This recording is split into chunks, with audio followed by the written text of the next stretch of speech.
믿음의 유산은 누구에게 남겨지는가? 신명기 6장 4절에서 9절 말씀으로 오늘도 살아서 역사하시는 하나님을 경험하기 원합니다. 우리는 모두 무언가를 남기고 떠나게 돼 있어요.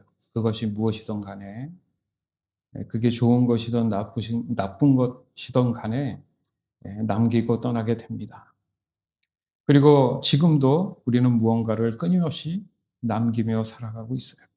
예를 들자면 우리가 말하는 그 한마디 한마디들, 어떤 선택했던 것들 그 하나하나, 아니면 삶의 태도에서 나오는 것들, 기타 등등.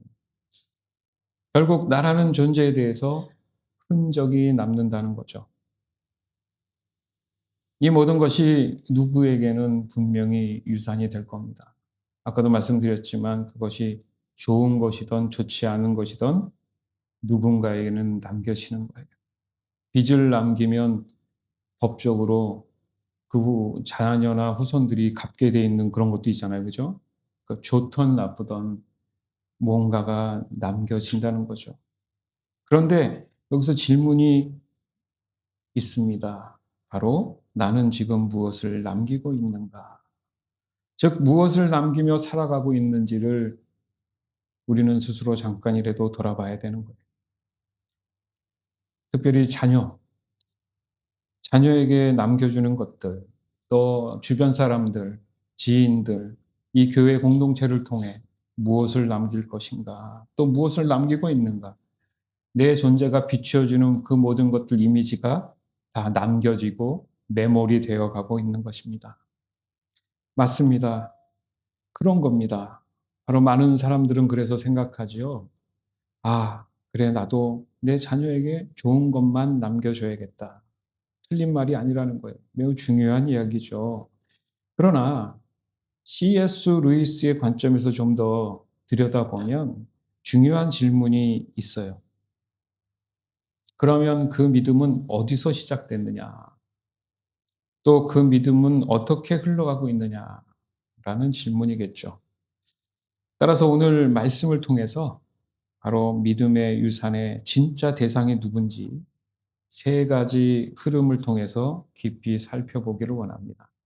평소 알았던 믿음의 유산에 대한 그런 개념이 좀 더 구체적으로 여러분 안에 정리될 줄 믿습니다. 첫 번째는 믿음의 유산의 대상입니다. 즉, 첫 번째 대상은 누굴 것 같아요, 여러분? 어떻게 생각하고 있었습니까? 의외의 답일 수 있어요. 믿음의 유산의 첫 번째 대상은 하나님이십니다. 생소한가요? 왜 그렇습니까? 오늘 말씀의 첫 번째 구절이 뭐예요? 신명기 6장 4절에 보니까 뭐래요? 이스라엘에 들으라. 여호와는 오직 하나이신 여호와시니라. 무슨 말입니까? 너를 구원할 자는 오직 하나님뿐이다. 이 말씀이잖아요. 그렇죠? 그런 것을 보면 믿음은 뭔가 보여주기 위한 게 아니라 드려지는 것이구나. 이 개념을 이제 바꿔야 됩니다. 믿음은 뭐라고요? 보여지는 것이 아니라 드려지는 거예요. 믿음을 드리는 거예요. 그래서 너가 나를 믿느냐 했을 때 아멘 믿습니다. 그 믿음을 드리는 거예요. 맞죠? 그래서 나의 믿음을 하나님께 보여드리는 것이 아니라 하나님 보여드리는 것이 아니라 하나님께 그냥 드릴 때 그게 복이 임하는 거예요. 그러니까 내 자신을 전체를 다 드릴 줄 알아야 된다는 거예요. 그냥 여기 있습니다. 믿음이라는 게 따로 있는 것이 아니라 내 자신을 산 제사처럼 그냥 드리는 거. 여기서 우선 분명히 해야 할 것이 있습니다. 믿음은 사람에게 보여주기 위한 게 아니죠. 그래서 오히려 믿음은 하나님께 드리는 삶이 돼야 된다는 거예요. 삶. 우리가 살아가는 일상을 삶이라고 하죠. 이 자체가 믿음의 한 덩어리로 이해해야 되는데 그 덩어리가 따로 있는 게 아니라 내 자신이 믿음의 덩어리가 돼야 된다는 거예요. 그래서 있는 그대로 하나님께 나아가는 거, 예, 믿음을 주머니에서 따로 꺼내서 드리는 게 아니라 내 자체가 믿음이 되어서 드리는 것을 얘기하는 거예요. 아멘. 그러니까 유산의 대상이 첫 번째는 누가 되겠어요? 먼저 하나님이 돼야 된다는 얘기죠. 우리가 배우고 알기로는 내가 받은 거 후손들에게 주는 거지 이렇게 막연했지만 그 안에 깊이 보면 이 중요한 첫 번째 순서가 없었다는 거예요. 오늘 이 시간 여러분 깨달아야 됩니다. 왜 흘러가지 못했을까? 그 흐름에 대해서 이해를 못하다 보니까 멈춰버린 거예요. 순서가 정확해야 되는데. 아멘? 예. C.S. 루이스가 얘기했던 그 기독교 신앙에 대한 부분이 그런 거예요. 바로 유산에 대한, 믿음의 유산에 대한 것이 하나님께 자신을 계속 내어드리는 것이라고 설명합니다. 예, 생명체이기 때문에 계속 끊임없이 내어드리는 거예요. 믿음을 보여드린다는 게 그냥 어떤 형식이 아니라 내 자신 스스로 전체를 드릴 수 있는 그 모습을 원하시는 거죠. 즉 믿음의 출발점은 사람이 아니라 하나님이십니다. 시작. 믿음의 출발점은 사람이 아니라 하나님이시다. 예를 들어 볼까요? 아브라함 있죠? 그 소중한 외아들. 그 자녀에게 무엇을 남겼습니까? 그 당시에 아브라함은 많은 재산을 갖고 있었어요. 그리고 큰 영향력이 있었습니다. 전쟁이 일어났을 때도 그 종들을 훈련시켜 가지고 나가서 싸우게 해서 이길 정도로 영향력이 컸고 어 재산도 많았던 사람입니다. 그런데 하나님은 그를 재산이 많은 사람 뭐 이렇게 얘기하지 않고 믿음의 조상이라고 부르셨어요. 그렇죠? 그러면 왜 그랬을까를 생각했을 때 그 아브라함의 삶이 온전히 하나님께 다 드려지는 삶이었다는 겁니다. 여기서 우리가 믿음에 대한 유산 개념이 시작돼야 된다는 거예요. 가장 큰 사건이 뭐였습니까? 그 아들 이삭을 바치는 사건이 있었죠. 인간적인 생각에서 이해할 수 없었고 엄청난 손해였습니다. 아무리 많은 걸 갖고 있다 그래도 그것은 무의미했죠. 그건 쓰라린 아픔입니다. 정말 힘든 일이었죠. 그런데도 어떻게 했어요? 순종했죠. 이것이 믿음이라는 거예요. 내가 좋아서가 아니라 하나님이 원하시면 다 내어 드릴 수 있는 내 자신이 돼야 된다는 거죠. 유산의 출발이 누구라고요? 하나님이 돼야 된다. 정리가 잘 되면 흘러갈 수 있어요. 이것이 바로 유산이 돼야 된다는 거예요. 사람들이 생각하는 유산 개념에서 벗어나야 된다는 얘기죠. 또 예를 들어볼까요? 어떤 한 가정이 있었습니다. 그 부모님이 얘기합니다. 야, 하나님 잘 믿어야 돼. 그런데 그 부모님의 실제 삶을 보니까 돈이 더 중요해 보여. 세상이 더 중요해 보여. 바쁘면 교회도 안 나가, 기도도 안 해. 그냥 하나님이 뭔가 선택사항 같아. 그러면 자녀들이 바보가 아닌 이상은 그런 부모님의 모습들을 보면서 무슨 생각을 할까요? 하나님 중요한 분이 아니구나. 그냥 유익이 되는 그 도움의 어떤 어 뭔가를 갖고 있는 그런 분? 이렇게 생각할 수가 있다는 거예요. 그런 거 있잖아요. 그냥 교회만 보내면 알아서 믿음 성장하겠지? 뭐 이런 거 있잖아요. 그렇지 않거든요. 그러나 반대로 뭐 생각해 보면 당연히 반대겠지만 어려울 때 부모님 보니까 정말 금식하며 기도하는 모습 예를 들자면 그럴 정도로 늘 하나님을 찾는 모습, 어떤 결정 앞에서 늘 하나님을 찾는 모습, 손해를 보더라도 늘 하나님이 하지 말라는 걸 안 하는 타협하지 않는 그 믿음의 어떤 정직함 그런 것을 반복적으로 자녀들이 본다면 무의식적으로 무슨 생각합니까? 도대체 하나님이 어떤 분이길래 우리 부모님이 저렇게까지 하실까? 하나님은 진짜 살아서 역사하시는 분인가? 라는 생각을 하겠죠. 어렵지 않은 예지만 우리가 이것에 대해서 때로는 간과할 수가 있다는 겁니다. 즉, 믿음은 말로 하는 것이 아니라 믿음은 삶이다. 시작. 믿음은 말로 하는 것이 아니라 믿음은 삶이다. 따라서 믿음은 가르침이 아닙니다. 우리가 오늘 말씀 보면 가르쳐라 뭐 하니까 뭐 책상에 앉아가지고 뭔가를 줄을 쭉쭉 그어가면서 가르친다는 의미인데 자세히 말씀을 들여다볼 줄 알면 여러분 이해가 돼요. 어디를 가든지. 맞죠? 앉으나 서나 가르치라. 그러면 그 자녀를 맨날 따라다니면서 가르쳐요? 그 얘기가 뭐냐 하면 무엇을 하든지 어떤 것을 하든지 삶에서 그 믿음이 늘 젖어 있도록 해 주라는 거예요. 이해됩니까? 왜? 어린 시절은 부모님이 같이 다녀야 되잖아요. 그럼 부모님의 모습을 보는 그대로니까 그 자체가 가르침이 된다는 거예요. "야 앉아 봐. 오늘 1시간 동안 이거 해라." 그런 의미가 아니라 그거는 이론적인 거는 맞는데 그 위에 삶이 더 많은 시간을 보내잖아요. 그죠? 책상에만 앉아 있는 게 아니잖아요. 그런 의미에서 말씀을 우리가 본다면 이 믿음은 삶이기 때문에 자녀들이나 공동체나 지인이나 누구든 상관없이 바로 그들과 함께 어우러져서 정말 하나님이 살아계시다는 그 인식이 들 수 있을 정도로 내 자신이 하나님 말씀에 순종해 나가고 있는지를 늘 보여주는 것이 바로 유산의 시작이라는 겁니다. 과연 나는 그렇게 하고 있는가? 그쵸? 나는 하나님께 드려진 그 삶을 살고 있는가? 아니면 사람에게 보이기 위한 신앙으로 살아가고 있지 않는가? 따라서 믿음의 유산의 첫 번째 대상은 하나님이심을 우리가 믿음으로 다시 한번 고백하길 주님의 이름으로 축원합니다. 두 번째는 믿음의 유산의 두 번째 대상은 내 자신, 영혼입니다. 내 자신. 자, 아까 신명기 6장 4 절에 있고 그다음 절에 보니까 6장 5 절에 보니까 너는 마음을 다하고 뜻을 다하고 힘을 다해서 뭐 하라고요? 예. 하나님을 사랑해라. 두 번째잖아요, 정확하게. 즉 믿음은 어떤 전달돼서 보여지기 이전에 내 마음 안에 이미 형성이 돼 있어야 돼요. 준비가 돼 있으란 얘기예요. 맞잖아요. 마음을 다하고 뜻을 다하고 예, 준비가 돼 있어요. 이게 중요한 부분입니다. 즉 믿음은 전달되기 전에 먼저 내 안에서 준비되어 있어야 된다.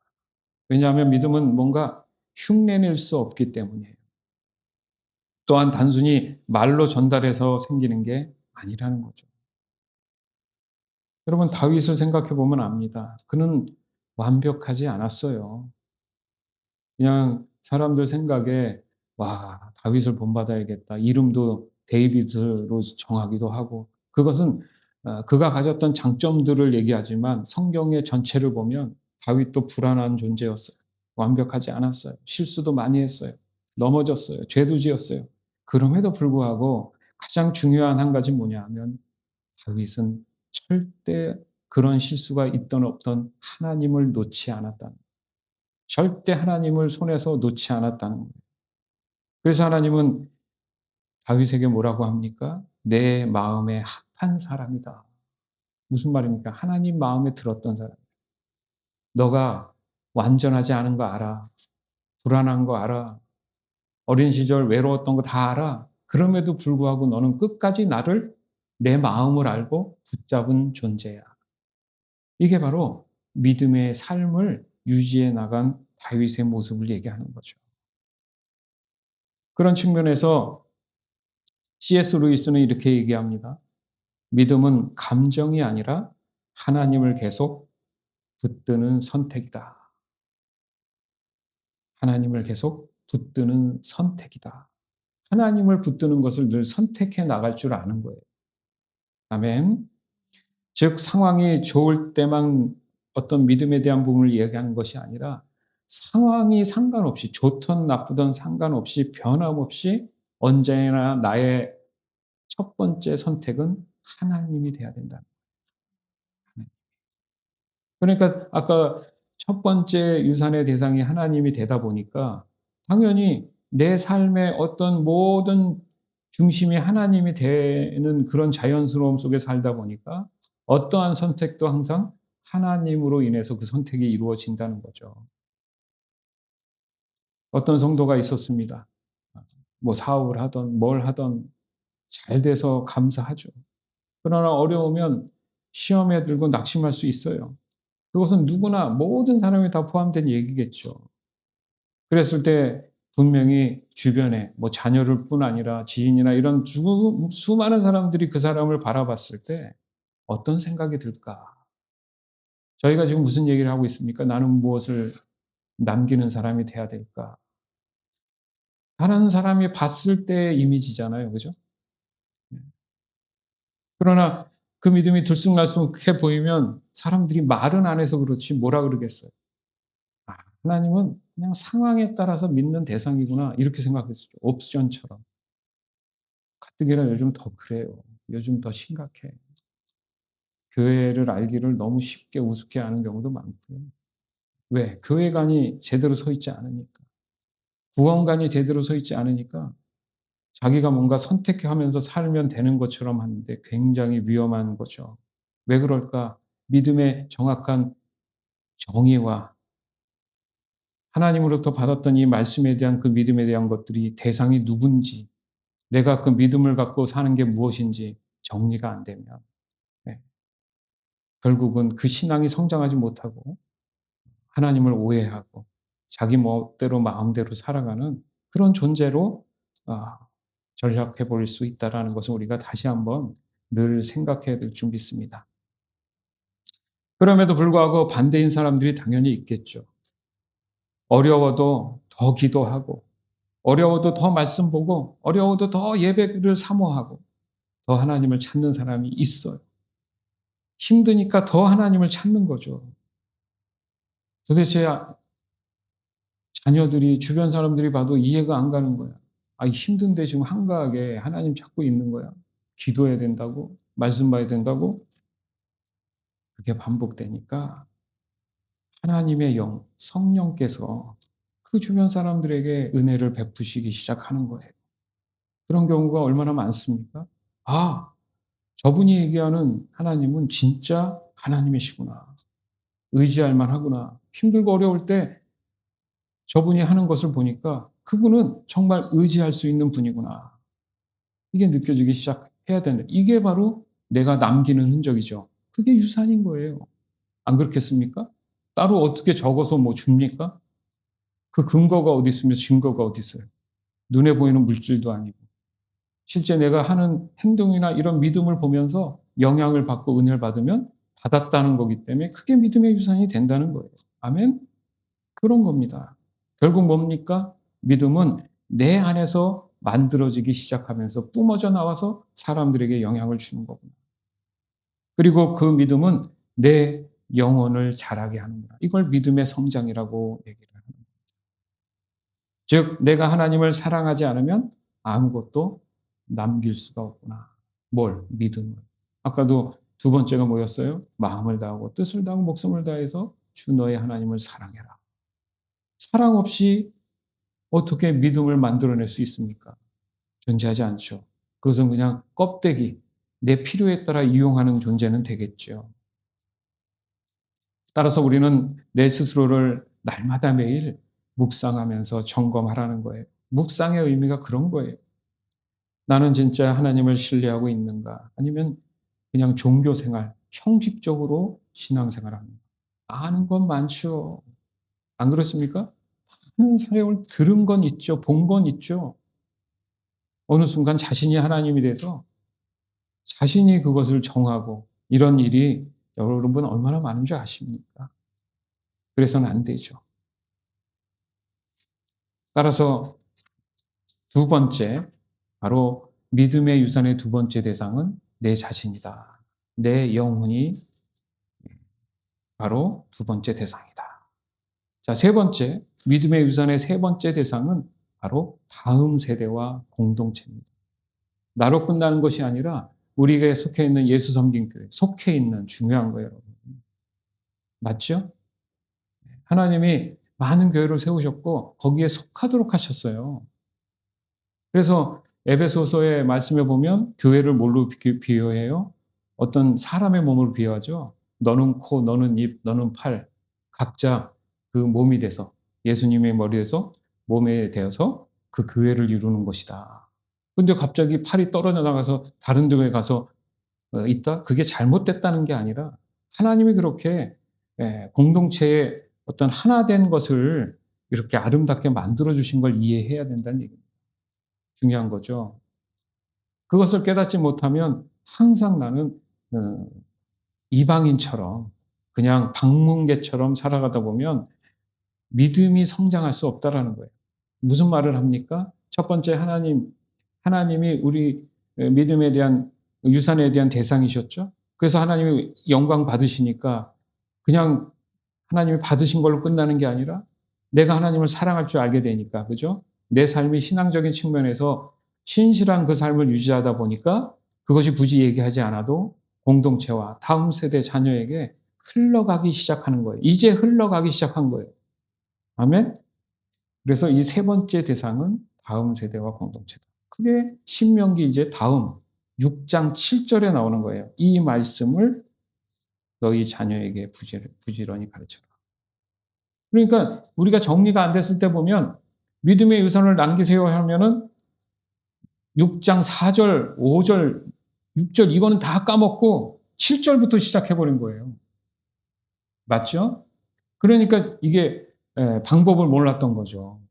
갑자기 내가 가졌던 걸 그냥 자녀한테 주면 되는 걸로 알았는데 오늘 말씀을 깊이 들어가서 묵상해 보니까 순서가 있었다라는 거예요. 이걸 다시 한번 여러분 정리하시면 이제 그 유산이 자연스럽게 넘어가면서 그 자녀가 하나님 안에서 살아가기 시작합니다.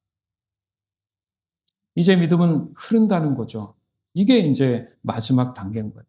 즉 하나님, 나, 다음 세대. 이거 잊지 마세요. 이 흐름이 완성이 되는 거예요. 이게 믿음의 완성입니다. 나는 육신의 삶이 이제 끝나지만 그것이 흔적과 여운이 남아서 다음 세대에서 이걸 이어받게 된다는 거죠. 디모데 같은 경우 어떻습니까? 디모데의 믿음이 어디서 왔다고 설명하고 있어요? 그 외조부 로이스라는 분이 있었어요. 그리고 그의 어머니 유니게라는 분이 있었는데 그의 삶을 통해서 전달됐다라고 말씀이 있습니다. 그런 것 같아요. 그렇죠? 그다음에 여호수아서도 마찬가지죠. 여호수아가 뭐라고 얘기해요? 나와 내 집은 여호와를 섬기겠노라. 이건 단순한 얘기가 아닙니다. 오히려 그의 삶 전체의 고백이 됐죠. 자녀는 이런 것을 기억해요. 부모가 정말 힘들고 어렸을 때 하나님 앞에 어떻게 반응했는가? 돈보다 무엇이 더 중요시 여겨지고 있는가? 하나님을 실제로 찾고 있는가? 여러분, 말은 안 해도 다 판단하고 알고 있어요. 그냥 모르는 척 하는 거예요. 네. 어떻게 부모가 자녀를 다 안다고 확신합니까? 그럴 수 없어요. 그럴 수 없어요. 네. 아침이 다르고 저녁이 다릅니다. 절대 믿음은 교만해서는 안 돼요. 네.